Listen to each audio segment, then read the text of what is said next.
안녕하세요. 착한 코딩입니다. 실무 개념 5번째, FC 발송 로직에 대해 설명드리겠습니다. 푸시 알림이란 PC나 모바일의 브라우저, 모바일 앱, 기타 운영체제에서 팝업으로 띄우는 짧은 메시지입니다. 이 중 우리에게 가장 친숙한 건 모바일 앱 기반 푸시 알림인데요. FC는 스마트폰이 보급되면서 사용하게 되었고, FC를 사용하면서 이전의 문자, 전화, 메일 등의 채널을 사용하는 것보다 경제적이고 효율적인 정보 전달이 가능해졌습니다. 푸시 발송은 민간 기업의 마케팅, 채팅, 주문 정보 구독, 공공기관의 공익 정보 제공, 그리고 로그인 2단계 인증과 같은 보안 인증 목적으로도 사용됩니다. 푸시를 발송하는 로직 구현 방식은 다양합니다. 그래서 최대한 넓은 개념으로 설명해 보겠습니다. FC는 기기의 운영체제에 따라 발송 방식이 다릅니다. 안드로이드는 FCM을, iOS는 APNS를 사용해 푸시를 발송하는 것이 일반적입니다. 먼저 파이어베이스란 구글에서 제공하는 애플리케이션 개발 플랫폼인데요.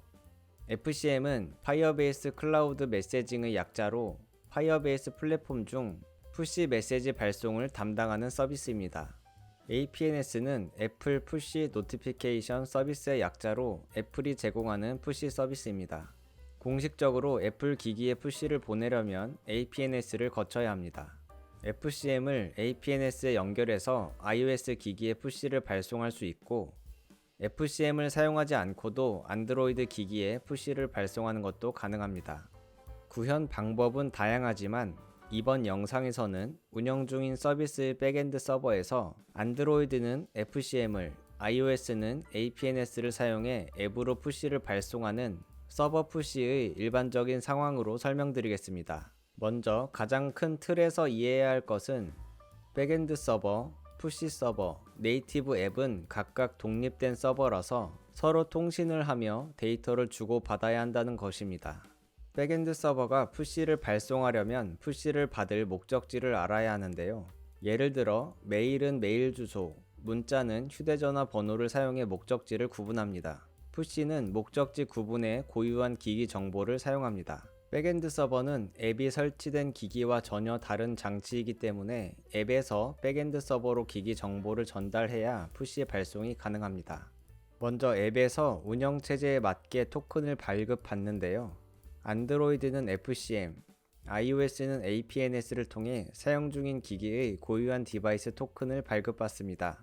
이때 FCM과 APNS에서도 동일한 토큰 정보를 등록하고 있다가 나중에 푸시를 발송하게 되면 기기를 식별하는 키로 사용합니다. 토큰 발급 후 앱에서 백엔드 등록 API를 호출해 토큰과 ID 등을 전달합니다.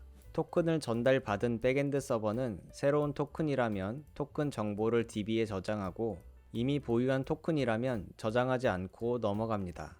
백엔드 DB에 토큰 값을 저장하는 이유는 서버 푸시의 경우 푸시 발송 타이밍과 대상을 백엔드 서버가 정하기 때문입니다. 그래서 기기 주인이 앱을 사용하고 있지 않을 때에도 로그아웃 상태에서도 푸시는 발송될 수 있습니다. 푸시 발송 시점에 따른 유형은 크게 두 가지인데요.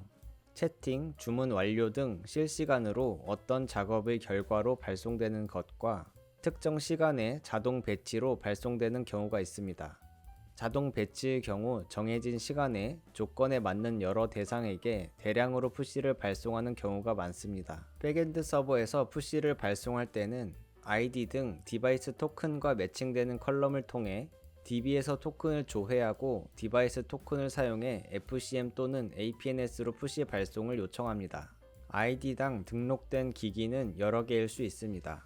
푸시 데이터에는 푸시 제목과 내용을 기본적으로 포함하고 추가 변수를 함께 전달하기도 합니다. 예시로 앱 아이콘 배지에 표시할 읽지 않은 알림수 변수를 DB에서 데이터 수로 조회하고 함께 보낼 수 있습니다. 그럼 네이티브 개발자가 작성해 놓은 로직에서 변수 값을 읽어 앱 아이콘 위에 숫자로 표시할 수 있습니다. 헷갈릴 수 있는 부분이 있는데요. 앱을 열고 어떤 페이지에서 푸시 내용과 동일한 리스트를 확인할 수 있습니다. 하지만 이 리스트는 푸시로 받아온 것이 아니라 앱에서 직접 백엔드 API로 호출해 같은 데이터를 받아온 것입니다.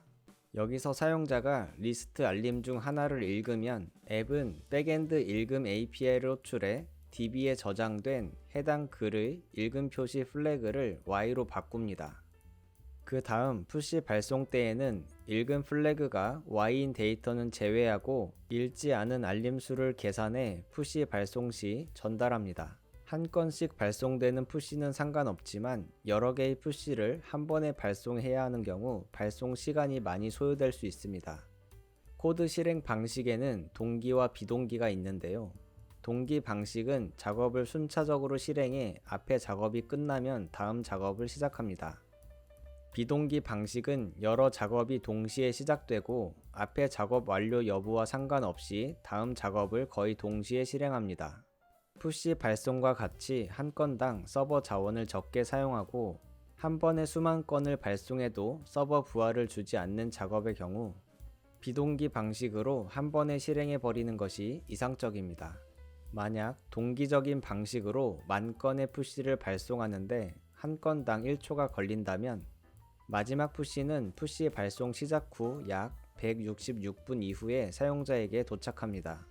하지만 운영 중인 사이트마다 비동기 방식 적용이 어려운 경우도 있으니 적절히 상황에 맞게 구현해야 합니다. 편의를 위해 백엔드 서버와 푸시 서버 사이에 푸시 엔진을 중개할 수 있습니다. 예를 들어 애저의 노티피케이션 허브 서비스를 사용하면 다양한 운영체제 플랫폼을 간편하게 연동해 푸시 기능을 사용할 수 있습니다. 푸시를 발송할 플랫폼마다 복잡한 설정을 해야 할 때가 있는데 이런 설정 작업을 노티피케이션 허브가 처리해줍니다. 백엔드 서버에서 푸시 서버를 직접 호출하는 대신 간단한 포맷으로 노티피케이션 허브 API를 호출하게 됩니다. 또 사전 기기 등록 기능을 사용하면 대량 푸시 발송 시 FCM, APNS 호출 횟수를 줄일 수 있습니다. 예를 들어 AID에 등록된 기기 정보가 10건이라면 직접 FCM 서버를 호출해 푸시를 발송하는 경우 FCM API를 10번 호출해야 합니다. 하지만 노티피케이션 허브를 통해 최초 토큰 생성 시 허브 SDK 함수로 아이디와 디바이스 토큰 매칭 정보를 전송해 놓으면 대량 발송 시점에 아이디만 담아 아이디당 허브 API를 1회만 호출하면 됩니다. 그럼 노티피케이션 허브 서버에서 아이디와 매칭된 디바이스 토큰 10개의 푸시를 발송합니다. 푸시 로직이 간단히 개발하면 쉽지만 다양한 유형의 데이터를 사용해 대량 발송을 하는 경우 예상치 못한 이슈들이 많이 발생합니다. 그래서 실서버에서 반영 전 충분히 테스트를 해봐야 하고 레퍼런스가 많고 편리한 기능을 제공해주는 서비스를 이용하는 것도 좋은 방법입니다.